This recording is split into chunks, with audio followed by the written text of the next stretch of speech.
wanted to try something new here. I wanted to give you guys an update on the Q3 for 2024 Limited Store Championship Invitational.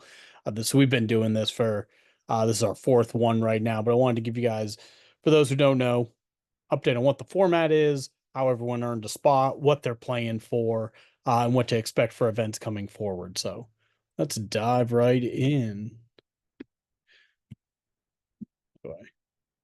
There we go. Yeah, can you tell it's my first time? So what we're going to do is we're going to have a 12-person invitational tournament. So this tournament, you have to have earned a spot in through a couple of different ways. The winner, the top two folks in this event will advance to our end of the year tournament, and that will be taking place after the new year. So we'll have 8 participants who have earned their spot. 4 already have. So the way this tournament works is, since you have 12 people, we have a preliminary draft which has 8 folks in it. Those 8 folks are the highest point earners from participating in limited events at Wulf Games. So these are drafts, these are pre-release sealed events. All of these count towards it. For those of you who come out to the store, you've had me explain this to you. If not, just send me a message, leave something in the comments, and I'll explain how the point system works. But these 8 folks did not qualify for a bye into the final draft. So we will all have to be participating in this, and this will be a draft of the standard set that was released during this quarter, which is Bloomborough. So we'll be drafting Bloomborough. Everyone who 2-1s or better, so that's 4 of these folks, will advance to the final draft, where we will be drafting Ravnica Remastered.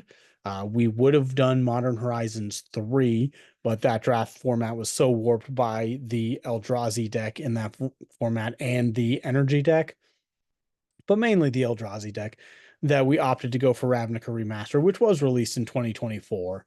So those 4 people who 2-1 will be joining 2 people who won invitationals. So these are the invitational qualifiers. So these are Saturday events that we do once a month. We do 2 per quarter. If you win that event, you automatically qualify for this final event, regardless of how many points you have. We had people in the first season we did this. We had somebody who showed up, had never been to the store before. They won one of these, and they qualified for one of these championship events. So it's possible you can come in having never been to the store before for an invitational and qualify for that. Those 2 winners were Casey and Jeremy.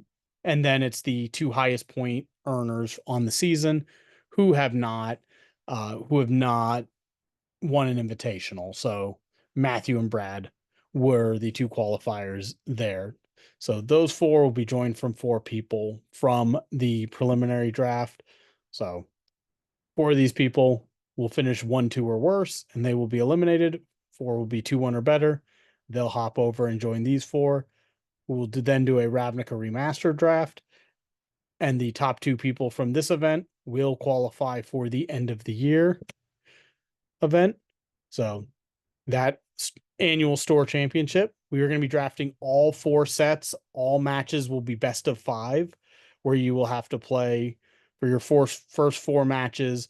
You will have to play a different deck. So you have to be good at all 4 of the standard sets that'll be released in 2024. So the F&M before, people will be drafting. We're just going to draft 4 times. So this is going to be an epic draft, unlike any other format I've seen before. Those who are already qualified for the end of the year event are Andrew, Brad, myself, and Matthew Hampton. So you'll have noticed they were on the previous slide. All 4 of us are qualified for this quarters event. So if every quarter we'll put 2 participants in. So if any of the 4 of us end up in the top 2, the spot will go to the next spot in line. So theoretically, you could finish as bad as 6th in this current tournament coming up and earn one of these 2 slots. This is what we're playing for in the grand scheme of things, are these 2 Q3 slots right here. So after this event, these will be populated. And then we only have 1 more. So there'll only be 2 more spots left. So the belt is starting to get tightened a little bit here. People, if the first 2, those are the fun ones. You get in, you qualify, you have a big event coming down the road for you. These last 2, really have to sweat it out. So if you want to participate in the end of the year event, you got to earn your spot. You got to get your ticket to the dance, and this is how we do it. That's what we're going to be playing for this time. The preliminary draft. So are not. These folks are just trying to fight to get themselves into that final table to even give themselves a spot. So the draft is going to be Bloomborough. So this is the anthropomorphic animal set. So Watership Down, Redwall. I've heard it used, though I'm not familiar with that. That's what this set is based off of. We've drafted it 4 times. We did one invitational on it. Of those 4 times, one was an invitational. We've also done a pre-release. So everybody in this event has had some experience with it. This is a fast set. You need to get on the board pretty quick. You can't be durdling around. You got to get on the board. A lot of tricks. You got to at least you may not need to be aggressive, but you definitely need to be taking actions pretty early. If you don't have a 1 or a 2 drop, you're falling behind pretty quickly. As you'd suspect, you have a lot of small animals. They're going to be doing stuff quicker, sooner than later. This isn't the huge dragon or Eldrazi set. So splashing, for those of you who draft, difficult to splash in this set. You really want to, and that's because it's a high synergy set and there's not a ton of fixing. There's a surveil land that's not great. It's probably worse than an evolving wilds under most instances. So difficult to splash set. You're looking at people playing really 2 colors a lot of the time. Maybe for a real bomb, they're going to go into a third, but you're not trying to end up in 3 colors. And you are trying to be in a synergy. So one of these 10 archetypes you're trying to find, and you are trying to stick to that, and you're trying to do that thing as much as possible. These are all the major archetypes, which happen to tie to cute little woodland animals. So the heavy hitters, the ones that most people like, are the mice set. Gets really aggressive and really snowballs out of control. So this one's really good. Blue green frogs is very fun. It's a little bit bigger, real value oriented here.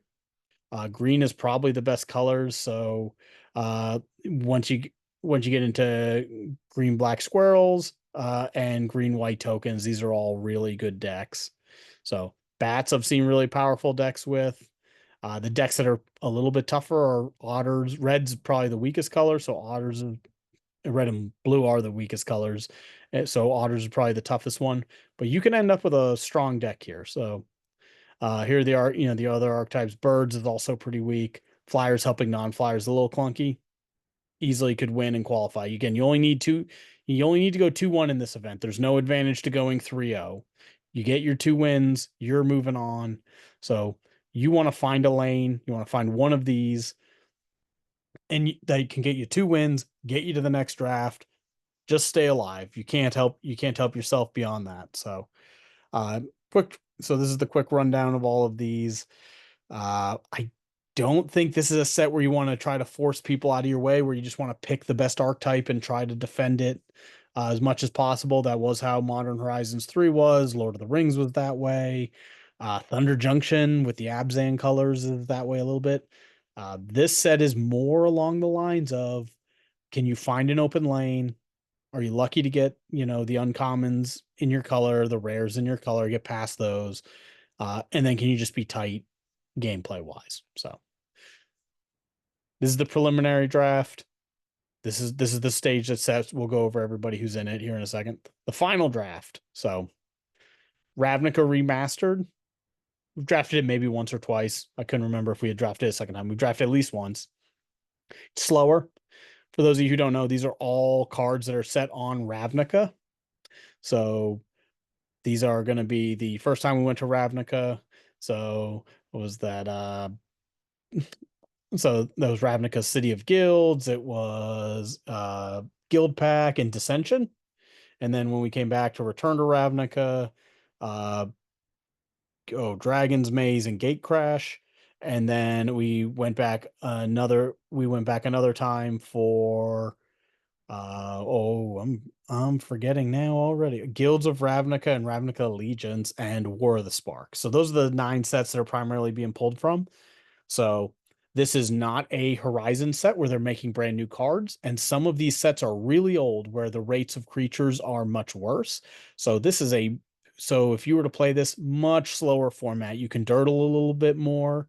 You can splash very easily. There's going to be a ton of fixing. You're going to have common lands. You're going to have signets, so mana rocks that fix you.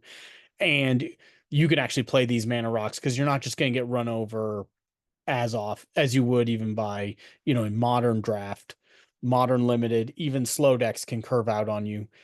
In this format, that's going to be a little bit tougher. So synergy is going to be medium.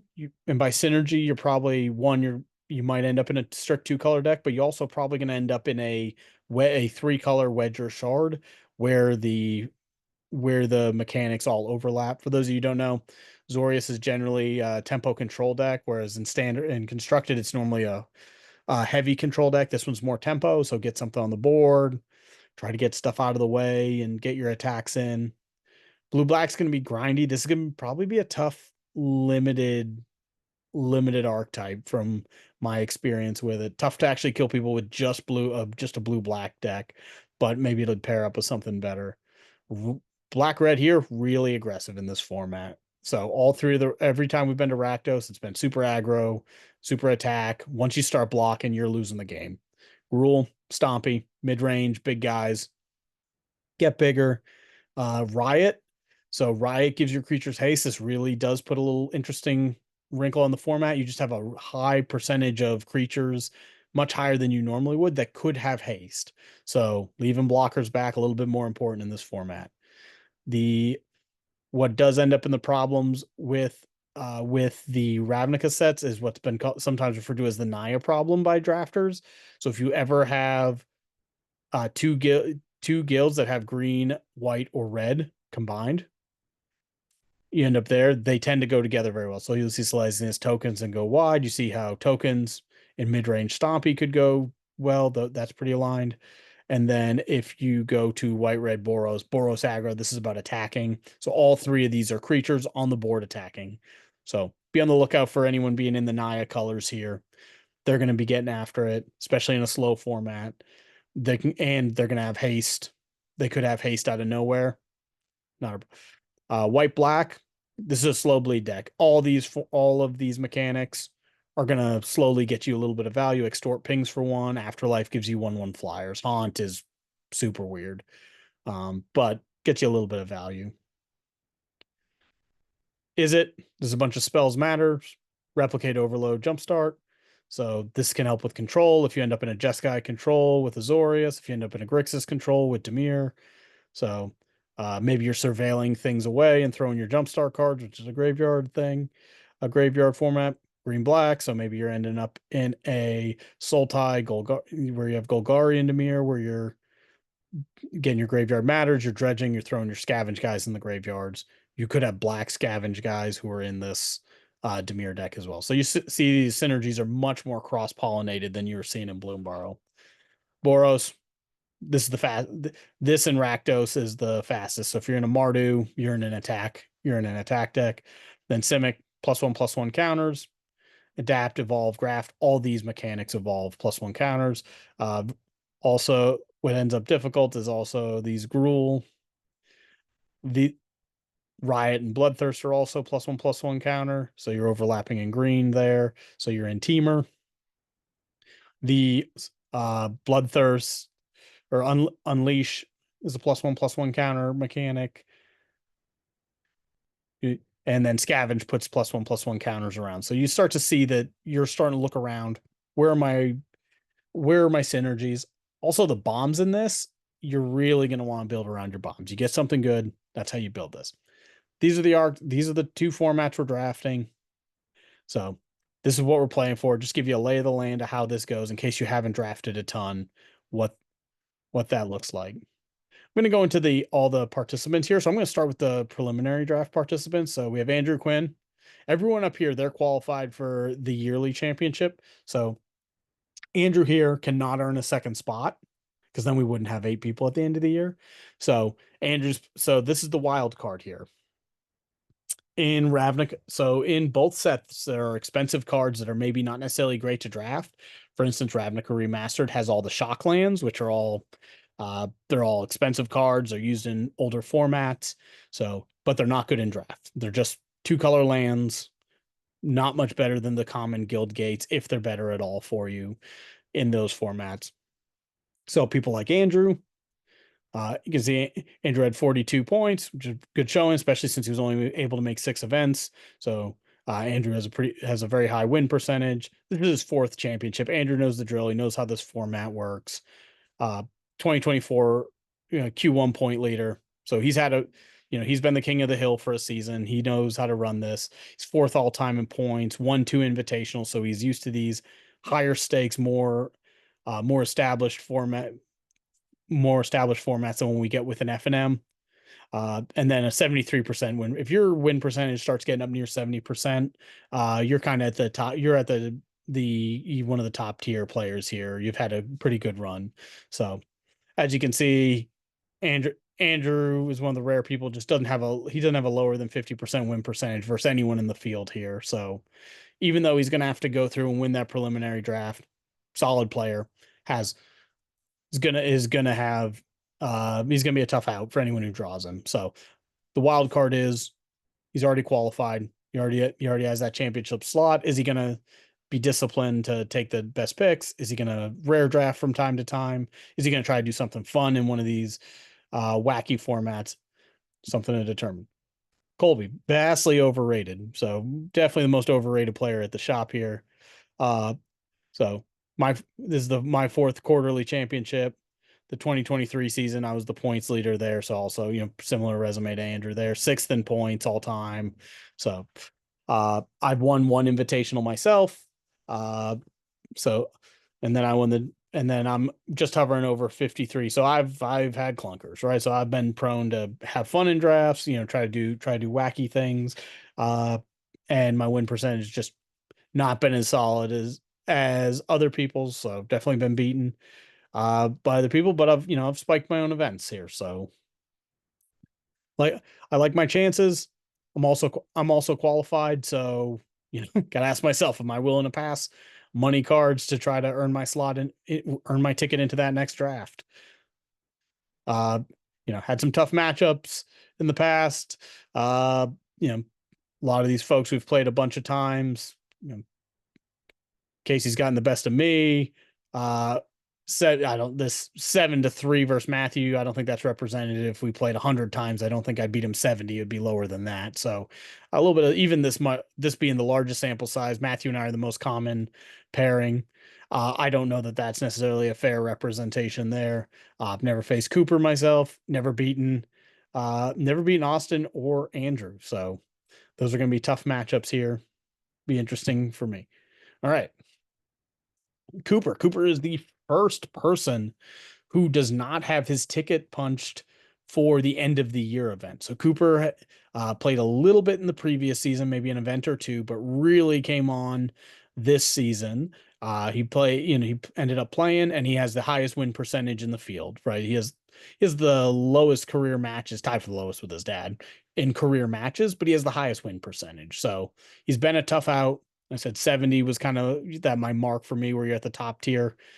78.1%. This is the highest. It's a small sample size. Will he be able to hold it over more matches? We'll see. But very, very solid. I mean, look, never lost to four of these folks. 4 out of the 11 people. But also 3 of the people he hasn't even faced, right? So this is just a function of somebody coming in, being on a heater, solid player. This is his first quarterly championship. So so this is it. How are you gonna react? When people are drafting a little differently, you're not in an F&M pod where you have some folks who are just coming out to have fun. Everyone here is trying to win. It's a different format. Try to prove your mettle a little bit. So I think he will, but it's everybody's first shot, and it's a tight ecosystem out there. So here is Austin. This is his third quarterly championship. So Austin just missed out on the first quarter. Austin has had consistent improvement with his win percentage constantly going up. So didn't draft a ton before he started coming to the shop. Has drafted more. Has become a more solid player. So there's a ton of career matches in the top 10 in career points. So he's definitely somebody who can draft, has been improving, gotten his fundamentals in order. Uh, very much could win his two matches, almost earn himself a slot last quarter at the Q2 season, almost earned a yearly invite, was one win away, was right there and had a chance to get it and just wasn't able to pull it off. So if can he make a run here? Can he earn himself a slot for the end of the year? That's what we're trying to see here. So Hunter coming in. 100 is one of our normal draft 10 events. 10 events is a ton in a season, right? It's really a 12-week season most of the time. So if you're at 10 events, you're showing up a lot. You're not missing F&Ms. So relatively new, this is his second quarterly championship. So, he isn't one of the old heads here, but he's been here. Not his first rodeo. He knows what to expect. So, but but he's got to come out and win it. For your first time, and you're kind of happy, or you're happy to be there. Second time, can you come out and put some wins together? So a couple of tough matchups here, but these four folks aren't gonna the Casey through Brad. Some of those are tough matchups, but you're not gonna face them in the first draft. So you just got to survive and get yourself to the second draft, and then you get yourself to the final draft. And what are you going to do? Right then you have a chance. And you can open up a bomb rare. You have a chance to put yourself into the finals. Matt, Cooper's dad. So same thing. This is his first season that he's really participated the whole time. First quarterly championship. Uh, plus 50% win percentage. Hasn't been able to make a ton of events. Solid player. Solid player. If with so few events, you win a match here. You make a silly mistake, you lose a match here or there. Change your win percentage a ton. 100% win percentage first three people in the field. So three people who are going to be in that first draft. So this is, this is a field where he easily could go through. I wouldn't be shocked to see Matt move on to the final draft as well. Garrett. So Garrett's been again plus 10 events, very consistent, 27 points. This is his first quarterly championship. So he's worked it, he's earned it, he's earned his spot here. Going to get himself in there. This is get the experience of what are you going to do? Are you going to take the good cards? You don't have, maybe some more casual folks. You got to swim in the deep water. Let's see how he's going to do there. So, a couple of people here he hasn't beat, and can you get some revenge on some of these folks, right? Some folks you've never beaten. If you get one win on them, this is a great win to have and push you through to the next season. So that's what Garrett's playing for here. Also, congratulations on your first quarter championship for him and Cooper and Matt as well. Pippin. So Pippin comes out to the invitation, the invitations. Been at 8 events for 27 points. This is his third. He comes out to the invitational qualifiers, always in the Saturday qualifiers, which are more competitive events than the F&Ms. So he's used to competitive events, been in championship. So Pippin likes to have fun in a lot of these events in the F&Ms where he's going to try something a little bit wild. So if he gets through Bloomborough, and he's really an expert in having multicolor decks, so 3, 4, 5 color decks, not anything strange to him. So gets through Bloomborough. Don't be shocked if he is able to play a bunch of rares in Ravnica Remastered, get some interesting synergies. Anyone who's played against him will know you don't know what's coming out of that deck.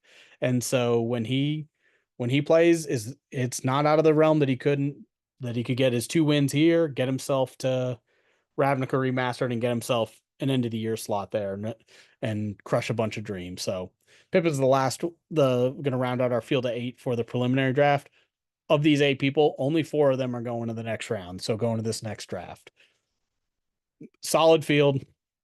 No cupcakes here. Everybody here is used to big time events, or they're winning a bunch of matches. So nobody's lucked their way in here. Everyone's earned their spot and deserves congratulations. These next folks have earned a shorter trip starting, nobody has earned it more than Casey Purdue. This is the best single season anyone's had here. So first person ever to go over 100 points with 104, 14 events, just perfect attendance. There were 14 events. He was at all of them. 104 points. First person to go over 100 points. Most all-time points. ever, plus 70 win percentage, fourth champ. He's been in all of them, right? He's won 2 invitationals. The only thing he hasn't done is get himself a yearly slot. So is this the time that he punches a ticket, gets himself into the yearly slot? You have a great season. You got to finish it off. This is what he's playing for. So, five people that he's beaten every single time, right? And get 104 points. You're beating a ton of people, right? A couple of tough matchups, right? You got two people that you're 25% against, and they're going to be in your field. These people are in the way too. So don't. So he's done the work, but is he gonna punch the ticket? That's how you finish off. That's how you finish off one of these great seasons. Andrew was able to do it, but it's no guarantee. Matthew Hampton, so number 2 on the season in points. So this is his 4th championship. No stranger here. 3rd all time in points. Uh, comes out rounding error away from that 70% win percentage. So put him up there in the high tier, right? Then so you see 50% or better versus 3 of the 4 people who are against 3 of the, if 50% or better against everybody who he's going to be facing in that. So I forgot that it's only 3 because Matthew's going to be the 4th person who's locked in. So 3 of the 4, all of them he's got a higher than 50% win percentage. So got a 0. He lost his only match to Cooper. So you got a 0 there. Never faced Pippin. So a lot of people he's had some success with. Again, I mentioned earlier that I've beaten him 7 out of 10. I don't think that's the case. I think it'd be, much closer to 50-50 if he's not, probably plus on me. So a little bit of even small sample size on that. So Matthew though does have his ticket punched. So Shocklands, you picking those up, you're drafting those big money rare cards. You stick it. Are you just going to draft colors you like? What are you going to do? If he likes to play Pauper, you're going to draft those Pauper cards when they come around, when you see any of those. So we'll see. We'll see what Matthew can do. Also, so Casey, if you are qualified, if you're trying to get into your qualification, if you're Casey, you're Brad, or you're Jeremy. Sorry, Jeremy doesn't have his spot, and he's already in there. Or you're one of the 4 who come over. You're rooting for Matthew. You want him to do well if you don't do well, because that just opens up another slot to you, because he can't take that. He can't take that end of the year slot. Jeremy, he won the point title last year. Wasn't able to, or last quarter. I'm sorry, the Q2 title. Wasn't able to secure an end of the year slot. Right. So Andrew did in Q1. Jeremy didn't in Q2. Can Jeremy make up for it here? 4th quarterly championship. Not going to be intimidated here. He knows the format. He's on a mission. 2 invitationals. He can spike events. He can 3-0 when he needs to. It's not foreign to him here. So yeah, 70% win percentage. Same deal. So 3-0 versus Brad, who's going to be in the field. 50-50 versus Matthew. Tough. A little bit tougher against Casey. So these 4. These 4 have all slammed against each other a bunch of different ways. So let's see what Jeremy can do. 10 events, super consistent. Even though this is typically a season where it's a little bit harder for him to make a ton of events. Still was able to make it out. Always comes out to the Saturday the high leverage events. So solid player there. Then we have Brad Brooks, final person. So Brad is already qualified. You like to see that. Brad has drafted all the Ravnica sets. Brad's been drafting for forever, so he drafted the Ravnica sets when they came out, so he knows what the guilds are about. He knows what all the mechanics are. He's not going to get caught up in all of that. So Brad comes to a bunch of events. He's been at 10, right? So good attendance. He's showing up. He's used to draft. 1 invitational, can spike an event.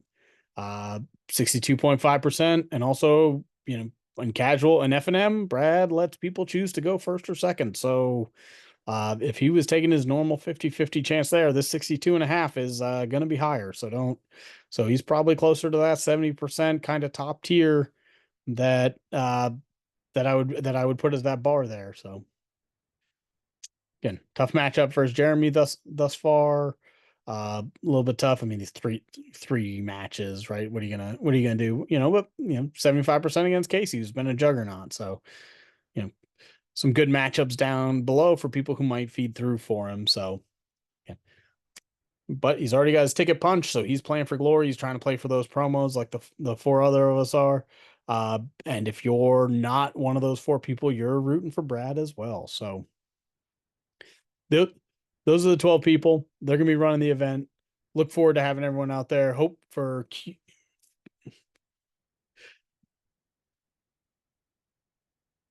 there we go. For Q4, we're gonna be doing Dustmorn. So when I come back here, want everyone to come out for yeah, if you want to come out for Dustmorn, the pre-release is going to be the Friday. It's not the 13th, it's the 20th is the pre-release. That's the start of the Q4 season, even though it's technically in Q3 for those of you. We're going to just start it with Dustmorn. Pre-releases count double, invitationals count double. So I wanted to let you guys all know that that is an option there for you.